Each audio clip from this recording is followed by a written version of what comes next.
Hello everyone. स्वागत है आप लोगों का अनअकैडमी के इस यूट्यूब चैनल पर, जहां पर हम आपके लिए लाते हैं टॉपर्स। हम आपके लिए लाते हैं पीएसयू के ऑफिसर्स जो अपना एक्सपीरियंस शेयर करेंगे। कई स्टूडेंट्स को ये डाउट रहता है कि सर हमारी लाइफ क्या होने वाली है पीएसयू में, हम ओएनजीसी जाएंगे, हम आईओसीएल जाएंगे, हम एचपीसीएल जाएंगे, वहां पर हम लोग काम क्या करेंगे, ये हम आपको बताते हैं। आपको टॉपर्स यहाँ पे मिलते हैं जो अपनी स्ट्रैटेजी शेयर करते हैं, तो वीडियो को जरूर लाइक कर दीजिएगा और शेयर करिए ज्यादा से ज्यादा। क्या पता यार, एक शेयर से किसी की लाइफ बदल जाए। और ऐसी वीडियोस हम लोग लाते रहते हैं, तो चैनल को सब्सक्राइब जरूर कर लीजिएगा। आज हमारे साथ एक लेजेंड है।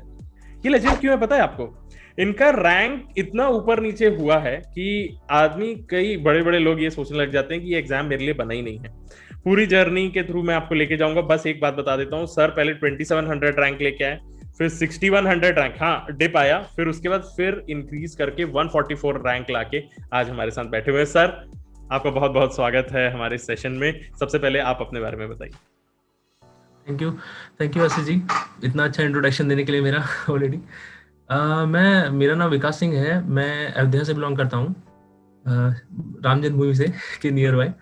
सो मैंने अपने यूपी कॉलेज से ही बीटेक किया हुआ है, जैसे कि मोस्टली लोग हम लोग करते हैं। स्टेट इंजीनियरिंग कॉलेज से, अजय अजय कुमार गर्ग इंजीनियरिंग कॉलेज से मैंने बीटेक किया हुआ है। 2016 में पास आउट हुआ हूँ। तो आफ्टर कॉलेज मैंने रियलाइज़ किया कि मुझे इंजीनियरिंग अपनी फील्ड में ही कंटिन्यू करनी है जॉब। तो इस वजह से मैंने गेट एग्जाम को देने के लिए चुना। तो फाइनल ईयर के साथ मेरी जितनी प्रिपरेशन हो पाई, मैं उसके साथ तैयारी करके मैंने गेट के एग्ज़ाम को दिया। तो उस समय मैंने 2700 रैंक लाने में मैं सक्सेसफुल हुआ। उसके बाद क्या हुआ, मुझे लगा कि इतने में तो मुझे पीएसयू मिलने वाला नहीं था कोई भी। तो मुझे लगा कि मुझे तो पीएसयू चाहिए। जस्ट मैं आगे एमटेक के लिए तभी जाना चाह रहा था जब मैं, अगर मुझे लगता है कि मैं ये नहीं कर पाऊंगा। तो फिर मैंने प्रिपरेशन करने के लिए मैं थोड़ा सा प्रिपरेशन किया मैंने। और फिर 17 में मैंने काफ़ी मेहनत भी की। 16 के बाद छोड़ के मैंने फुल टाइम दे के मैंने मेहनत की। तो क्या हुआ कि थोड़ा सा बैड लक भी बोल सकते हैं, और डे बिफोर एग्जाम मैं प्रॉपर स्लीप नहीं ले पाया, और जिसकी वजह से और स्ट्रेस भी ज़्यादा ले लिया, जिसकी वजह से मेरा 17 में मेरा रैंक खराब हो गया। ऑलरेडी मेरी प्रिपरेशन अच्छी थी 17 में, मैंने काफ़ी मॉक दिए थे और रिवीजन अच्छा किया था, जो कि मेनली सारे टॉपर्स बोलते हैं। मैं भी आपके जैसे ही पहले टॉपर्स को देखता था, सुनता था कि आखिर क्या स्ट्रेटेजी होनी चाहिए, क्या चीज़ नहीं करनी चाहिए, क्या करनी चाहिए। तो वो सब करते हुए मैंने भी खूब सारे गेट पेपर को रिवाइज किया, मॉक टेस्ट दिए, रिवीजन किया, जो बेसिकली सारे टॉपर्स बोलते हैं। लेकिन उस बार मेरा रैंक अनफॉर्चुनेटली अच्छा नहीं आ पाया, तो वो 6100 तक जाके गिर गया। तो मेरा एक रूममेट भी था मेरे साथ, हम 2 लोग रहते थे, उसके कुछ 1400 रैंक आ गया, तो वो चला गया तैयारी करने। तो वो मेरे लिए एक तरीके से ये था कि हम 2 ही लोग आए थे और अभी ये जा रहा है, तो मैं अकेला ही बच गया यहाँ पे।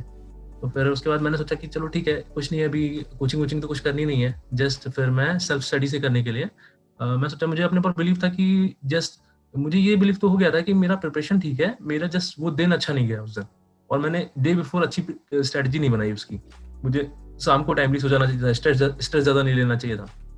तो फिर मैंने 18 को फिर से कंटिन्यू किया और सोचा कि मैं थोड़ा सा और प्रैक्टिस में और बढ़ा के, और मैं 18 का भी दूंगा गेट एग्जाम। फिर रिजल्ट आपके सामने है कि मैं 144 रैंक लाने में सक्सेसफुल हुआ।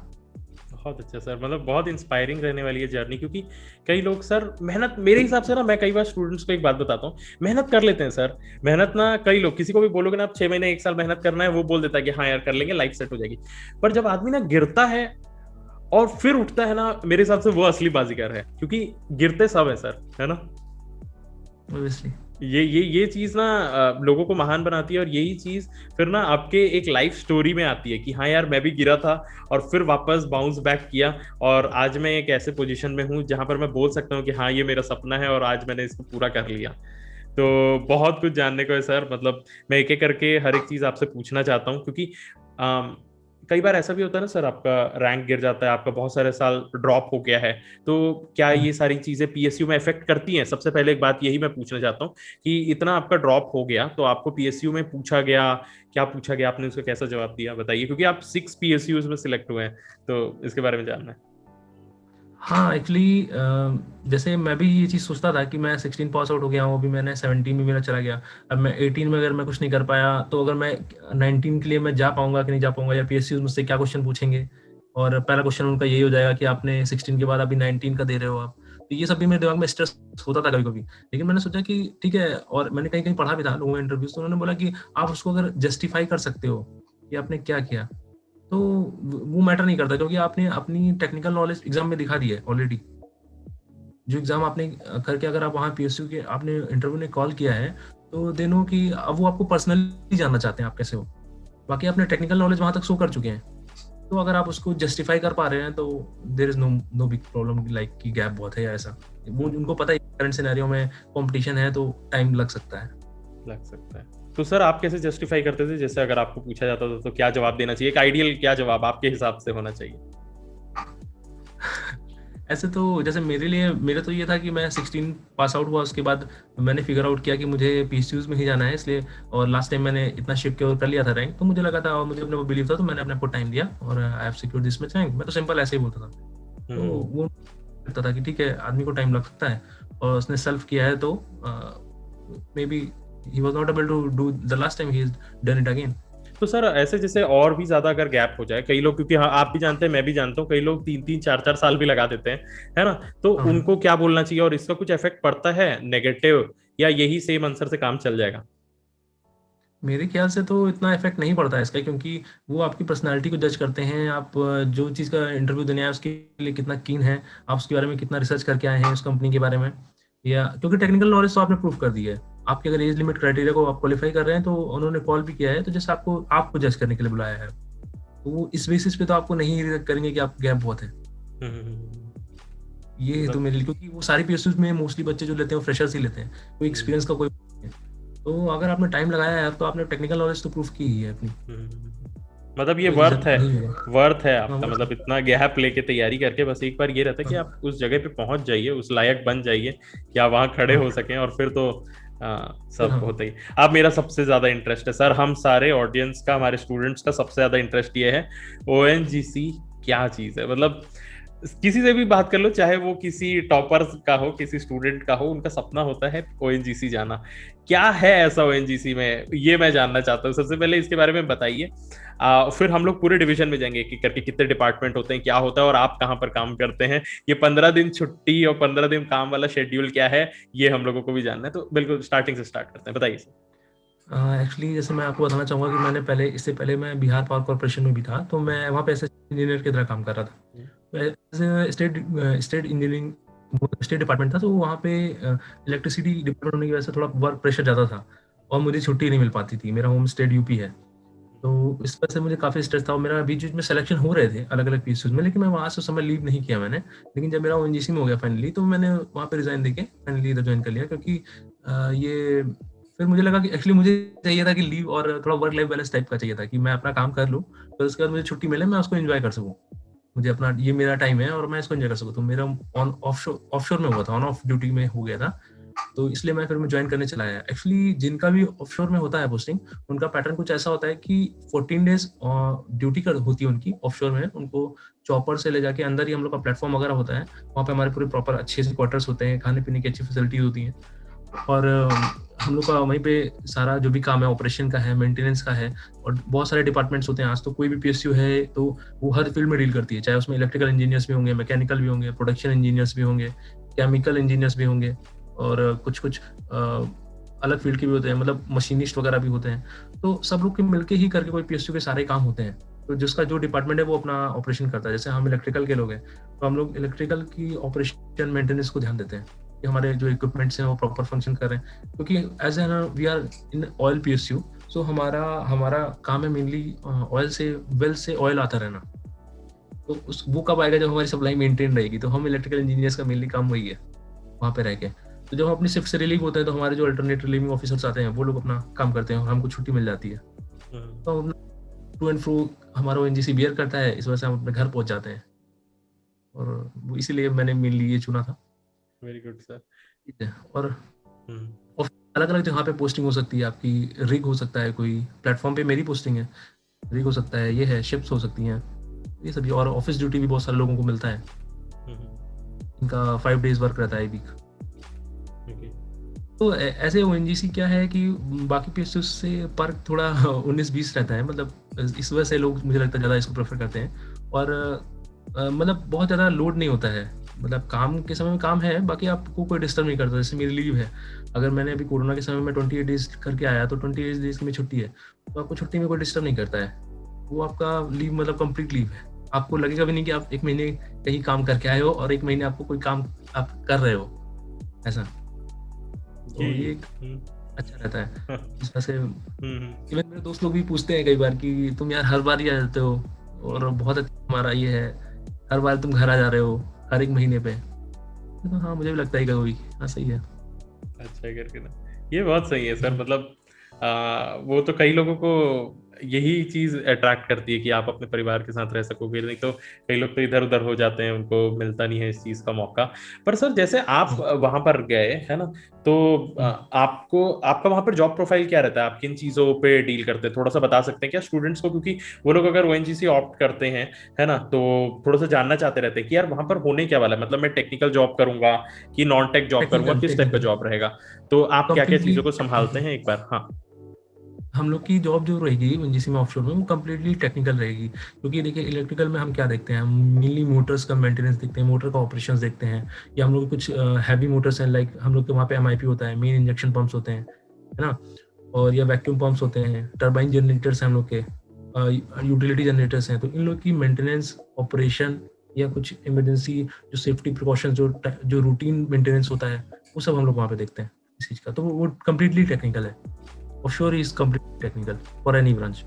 ओके ओके ओके, मतलब आप किसी भी डिपार्टमेंट से होके जाइए, वहां पर जो भी आपका जॉब प्रोफाइल रहेगा वो टेक्निकल है। तो मतलब सर ये मेरे को थोड़ा सा समझ में नहीं आया, आप लोग समंदर के बीच में रहते हैं, उसको हम लोग ऑफ शोर कहते हैं, और वहां पर सब रहने खाने सोने का हर एक चीज का अरेंजमेंट रहता है, और कितने से कितना जॉब रहता है, मतलब आप जाते हैं कितने बजे आते हैं, और वहाँ नेटवर्क वगैरह रहता है, एंटरटेनमेंट के लिए क्या होता है, थोड़ा सा आप मेरे को पूरा दिन का शेड्यूल बता सकते हैं क्या।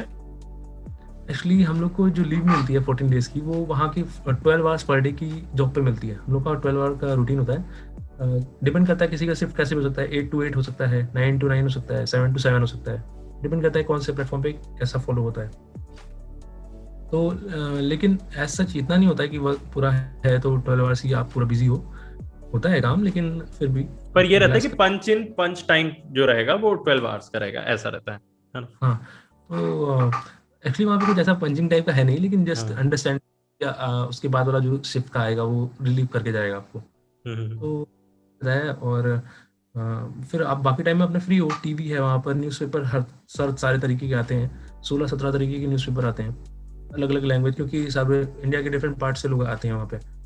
फिर टीटी भी खेलते हैं लोग अंदर, और टीटी खेलते हैं, कैरम खेलते हैं, अपने अपने रूम में जाके सब गप्पे भी मारते हैं, तो मतलब जस्ट चिलिंग एनवायरनमेंट होता है, काम करने के बाद आप पूरा एंजॉय कर सकते हो। अच्छा अच्छा भी है, टीवी भी होते हैं। तो मतलब पर्सनल क्वार्टर्स मिले रहते हैं कि आप शेयरिंग पे रहते हैं, आप कैसे रहते हैं वहां पर। ये क्या है कि हम लोग को वैसे तो रूम, हम लोग के रूम में शेयरिंग ही होता है, 4 लोग होते हैं एक रूम में, लेकिन अच्छा रहता है, और कोई मतलब रहने में कोई प्रॉब्लम नहीं होता ऐसा।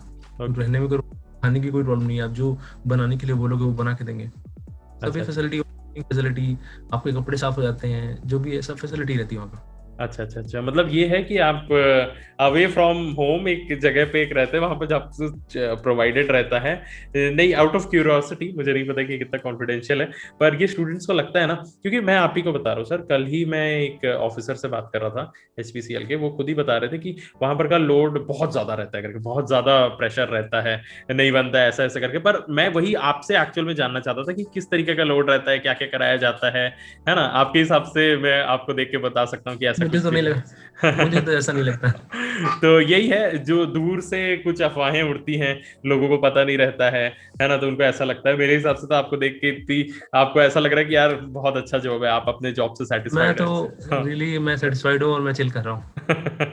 बहुत अच्छा सर, बहुत अच्छा। क्योंकि मेरे साथ बहुत सारे लोग ज्वाइन किए हुए हैं जो कई साल से, अभी मतलब 2 साल से, आपको 2 साल 3 साल होने वाले हैं, और रेयरली घर जा पा रहे हैं। मैं हर मंथ के बाद चला जाता हूँ घर, ये पहुंच जाता हूँ। दूसरे PSUs की बात हुई ना, मतलब जो दूसरे PSUs में उन लोग रेयरली घर जा पाते। मतलब मैं ये नहीं कह रहा हूँ कोई PSU खराब है, सबकी अलग नहीं है, लेकिन बस ऐसा मेरा मानना है कि ओवरऑल मुझे अच्छा लगता है कि मैं यहाँ पे हूँ। अच्छा तो सर मैं ये जानना चाहता हूँ कि आप थोड़ा डिपार्टमेंट्स के बारे में बता सकते हैं कि ये आप ONGC में जाते हैं तो आप क्या क्या बोल रहे थे, ऑफशोर क्या होता है, ऑनशोर क्या होता है, ये ऑफिस में क्या जॉब होती है, रिग शिप प्लेटफॉर्म, थोड़ा सा इसके बारे में बता सकते हैं क्या। जैसे ऑफशोर प्लेटफॉर्म क्या होते हैं, जहाँ पे रिग ऑयल वेल हमारे होते हैं, जो ऑयल वेल नए ड्रिल हुए होते हैं, वहाँ पे जब वेल ड्रिल हो जाता है तो वहाँ पे एक प्लेटफॉर्म बैठा दिया जाता है कि वो परमानेंट प्रोडक्शन करता रहे। तो वो एक फिक्स प्लेटफॉर्म क्या होता है, सी बेड पे जाके बैठ जाता है, वो मूव नहीं करता, वो वहीं पे रहता है। जैसे आदमी घर बनाता है ना न्यू खुद के, वैसे ही वो एक समझ लीजिए घर बना देते हैं हमारे लिए। तो वहाँ पे वो प्रॉपर वेल्स होते हैं और आसपास हमारे बहुत सारे वेल्स होते हैं, तो वहाँ से ऑयल आता रहता है, उसको हम अपने ऑन शोर भेजते रहते हैं। ऑन शोर का मतलब हो गया जो कोई ऐसा इंस्टॉलेशन जो हमारा जमीन पे है, और एक हो गया ऑफ शोर जो जहाँ पे शोर के शोर से टच नहीं है कहीं भी, वो बॉम्बे है जैसे हमारा है। तो ऑन शोर हमारा हो गया जैसे उरान प्लांट हो गया, जहाँ पे हमारी पूरी क्रूड ऑयल प्रोसेस होता है, गैस प्रोसेस होती है। हजीरा प्लांट हो गया जहाँ पे जाता है, तो ये यहाँ सब ये हमारा सारा ऑन शोर प्लांट है। ऑफ शोर मतलब जो सी के अंदर है। और रिग क्या होते हैं, रिग रिग वो ऐसे होते हैं कि रिग पे इलेक्ट्रिकल इंजीनियर भी होगा, मैकेनिकल इंजीनियर भी होगा। वो लोग मेनली जगह जगह पे वेल्स की क्लीनिंग या नया वेल कहीं पे ड्रिल करना है उसके लिए होते हैं। तो वो लोग रिग्स मूवेबल होते हैं, एक जगह लगा के वो अपना काम कर सकते हैं, बाद में टोइंग बोट आएगी उसको लेके जा सकती है। और ऑफिस का क्या है कि किसी का पोस्टिंग ऑफिस में है तो वो तो फिर ऑफिस का नॉर्मल काम करेगा। जैसे कि कुछ इतने लोग ऑफशोर में काम कर रहे हैं तो उनकी बहुत सारी चीज़ें रिक्वायरमेंट होती हैं, वो सारी चीज़ें प्रोक्योरमेंट और सारी चीज़ें ऑफिस में मेंटेन होती हैं, तो उन लोग को ऑफिस पोस्टिंग मिली होती है जिसको, तो वो सब ये सब देखते हैं। अपार्ट फ्रॉम ब्रांच लोग सब एक काम कॉमन काम करते हैं। Okay okay. और ये शिप क्या होता है सर, शिप पे रहना? हाँ, शिप पे भी होता है। जैसे पहले क्या था कि ये ऑयल एक्चुअली कहाँ है इसका पता लगाने के लिए भी लोग बहुत सारे तरीके के टेस्ट वगैरह होते हैं ना, तो लोगों की पोस्टिंग होती है। ओके, तो मतलब गेट के थ्रू वहां पे भी जाते हैं ना पोस्ट होके, मतलब आपका हाँ शिप का भी रहेगा? हाँ हाँ। बहुत एडवेंचरस जॉब लग रहा है सर मुझे। पहली बात तो आप लोग हेलीकॉप्टर से होके जाते हैं, वो पहला एक्सपीरियंस कैसा था आपका हेलीकॉप्टर का? मतलब हाँ आज जा रहे हैं वैसा वाला कुछ बताइए। अच्छा था, वो भी काफ़ी अच्छा था। हम लोग की ट्रेनिंग भी होती है एक्चुअली हेलीकॉप्टर की, मतलब बैठने की, कोई भी इमरजेंसी सिचुएशन है या कुछ भी तो उसकी ट्रेनिंग कराते हैं। सी में कैसे रहना होता है उसकी भी ट्रेनिंग होती है हम लोग की प्रॉपर। हम लोग गोवा में हैं उसकी अलग से। और काफ़ी अच्छा रहता है ओवरऑल एक्सपीरियंस, एडवेंचरस ही होता है जैसा आप सोच रहे हो, क्योंकि आपको ऊपर स्काई होता है, नीचे सी होता है, तो देखने में काफ़ी अच्छा लगता है। हाँ हाँ हाँ हाँ, बहुत सही है सर। और मुझे ना ऐसा लगता है ना कि कई सालों बाद जब आप अपने लाइफ को पीछे होके देखेंगे, सोचेंगे, तो हाँ बोल सकते हो कि मैं बाहर ऐसा जिंदगी जिया करता था, ये था। तो इट लुक्स कि हाँ I was different from others, है ना? ये सोच के बहुत कुछ आपने डिफरेंट किया सर अपने लाइफ में। अब हम लोग ना थोड़ा सा ये तो हम लोगों ने जान लिया कि क्या होता है ओएनजीसी में। लास्टली बस एक चीज मैं पूछूंगा, और क्या क्या पर्क्स मिलते हैं आप ये डिस्कस कर सकते हैं क्या? ओएनजीसी वालों को क्या क्या पर्क्स मिलते हैं? नॉर्मल पर्क्स भी बता दीजिए और वो पर्क्स भी बताइए जो बाकी पीएसयू से अलग है। ऐसे मुझे डायरेक्ट काउंट करना तो मुश्किल पड़ेगा, लेकिन मैं ये बता सकता हूँ कि ओएनजीसी और आईओसीएल दो के ही पक्ष सबसे ज्यादा होते हैं जो कि सब बच्चों को मोस्टली। लेकिन ओएनजीसी के थोड़ा ज्यादा होते हैं। जैसे ओएनजीसी में क्या है कि स्पेक्स मिलते हैं आपको हर 2 साल पे, उसके लिए आपको 20,000 मिलता है जो इवन लेवल का ऑफिसर होता है। वो अभी आईओसीएल ने बंद कर दिया है देना। तो बाकी सब तो ऑलमोस्ट सेम है ओएनजीसी आईओसीएल का। ये एक थोड़ा सा बस एडवांटेज है, अभी हर 2 ईयर्स पे 20,000 ये एक्स्ट्रा मिलते हैं। बाकी लैपटॉप के लिए 1 लाख रुपीज मिलते हैं एवरी 3 ईयर्स। और आपको वाइट गुड्स के लिए मिलते हैं 1,75,000। ये अलग होते हैं, सारी सैलरी से अलग होते हैं आपकी सारी चीज़ें। बाकी आपकी सैलरी जो मिलती है वो भी सबसे ज़्यादा पैकेज ओएनजीसी ऑफर करता है। सबसे ज़्यादा ओएनजीसी ऑफर करता है। और फिर लास्ट में वो तो है ही, बाकी ये छुट्टी वाला सिर्फ उन लोगों को मिलता है ना सर जो लोग ऑफशोर जाके काम करते हैं? ये जो ऑफशोर एम्प्लॉइज है, हाँ। जो ऑफिस में है, वो लोग का 5 डेज वर्क और 2 डेज ऑफ होता है वीकली। और सर जैसे ये अभी कोविड वगैरह सिचुएशन ठीक हो जाएगा तो उसके बाद ये 15 दिन वाला शेड्यूल कैसा रहता है? हाँ, ये बाद में वैसे ही नॉर्मली हो जाएगा। अभी तो मेरा 20 डेज को फॉलो हो रहा है, क्योंकि ज़्यादा ट्रैवलिंग अच्छा नहीं है इस कोरोना के समय में। मतलब जब स्टार्ट हुआ था तो हम लोग का थोड़ा सा खुद से म्यूचुअली सब लोगों ने इसको ये हो गया था कि 28 डेज ड्यूटी कर लेंगे और 28 डेज को ऑफ लेंगे। तो अभी तो जब ये वापस से सब चीज़ नॉर्मल होगी तो 14 डेज पे प्रोबेबली शिफ्ट कर दिया जाएगा। 14 डेज ड्यूटी करेगा आदमी, अपना टिकट बुक करेगा, घर जाएगा। टिकट बुक करेंगे घर जाएंगे, बहुत सही सर। तो ये हम लोगों को एक स्टूडेंट्स को और हमको एक बहुत अच्छा नॉलेज मिल गया है कि ओएनजीसी में होता क्या है, कि वहां पर जाते हैं क्या क्या होता है। क्योंकि कई लोगों को इंटरेस्ट रहता है, मैं ही अपने स्टूडेंट से डिस्कस करता हूँ तो दे आर लाइक कि सर इस टाइप का जॉब प्रेफर करेंगे कि इस टाइप से, तो दे आर लाइक कि ओएनजीसी चाहिए सर, ओएनजीसी चाहिए। तो मैं बोलता बढ़िया से मेहनत करो फिर इसके लिए। तो नेक्स्ट अब सर हम लोग आपके ना गेट के जर्नी पे जाएंगे। मैं एक्चुअल में जानना चाहता हूँ कि आप एक तो बिना तैयारी के 2700 ले आए, फिर उसके बाद क्या गलतियां आपने इम्प्रूव किया अपने फाइनल अटेम्प्ट में जो आपको इतने अच्छे रैंक पे ला सका, ये थोड़ा सा डिस्कस करते हैं। आप बताइए सर, लास्ट अटेम्प्ट में आपने अपने पिछले अटेम्प्ट से ऐसे क्या चेंजेस लेके आए जो आज आप इतने अच्छे रैंक पे हैं?